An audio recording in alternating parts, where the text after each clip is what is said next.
And also, you shared a lot of anecdotes to illustrate these. And one particular example that I enjoyed was about Murali Vijay, former Tamil Nadu opening batsman and Indian cricketer, about how the day before his debut, a selector told you that, what, Vijay doesn't look motivated enough and he's probably not mentally ready yet. And this is after you had, kind of briefly checked in with Vijay about how he was doing before the game. So you shot the selector down, and of course, Vijay goes on to score a 50 on debut, and a few years later, he goes on to open for India. And you share this to explain how to discern the difference between motivating players who look disappointed and players who appear indifferent to success or failure. And then you contrast this with another Vijay Shankar, with whom you had to take a different approach. You end up having a long conversation with him about his ambitions and prodding him to aim higher. As a leader, do you expect a person to constantly need motivation, or should they learn, to eventually motivate themselves? See, everything is a need basis. The trick is in not trying to impose yourself upon somebody and keep on downloading them.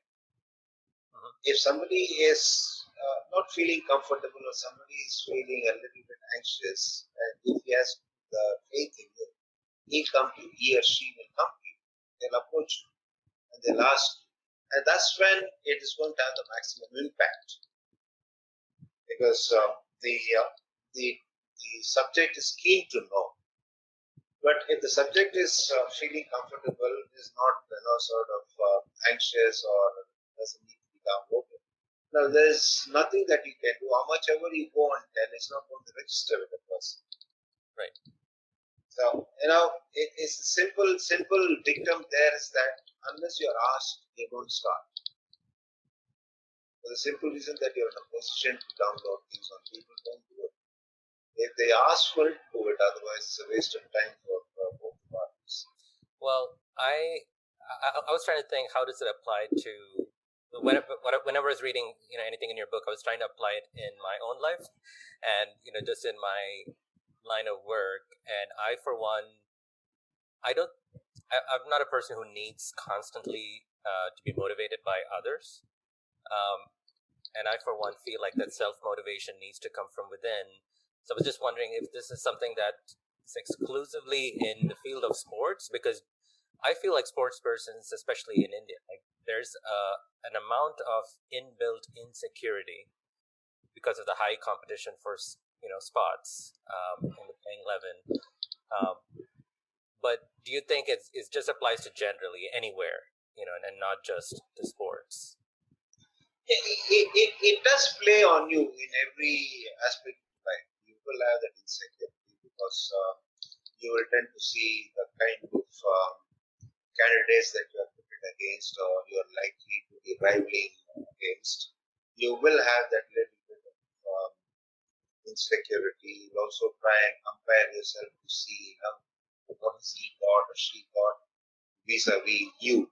And sometimes this business of even you being compared to your friend at school or a neighbor in terms of the grades you get by the parents doesn't help at all. Because at the end of the day, when you go up and when you sort of get into that train of life, you will see that the only person that you're competing against is you, your own self.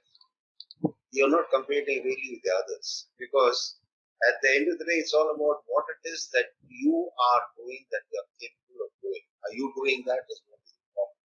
If you're capable of doing 7, you should try and achieve maybe 5 3/4 and 6 6.5 as many times as you can.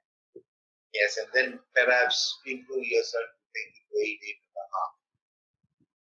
But if you're capable of 7, if you only end up doing 3 because you're not committed enough or you're not putting your heart into it, then there's a serious problem with you. But this is what really lets you down. It's not because somebody else is doing better than you. It's just that you are underperforming compared to what it is that you can.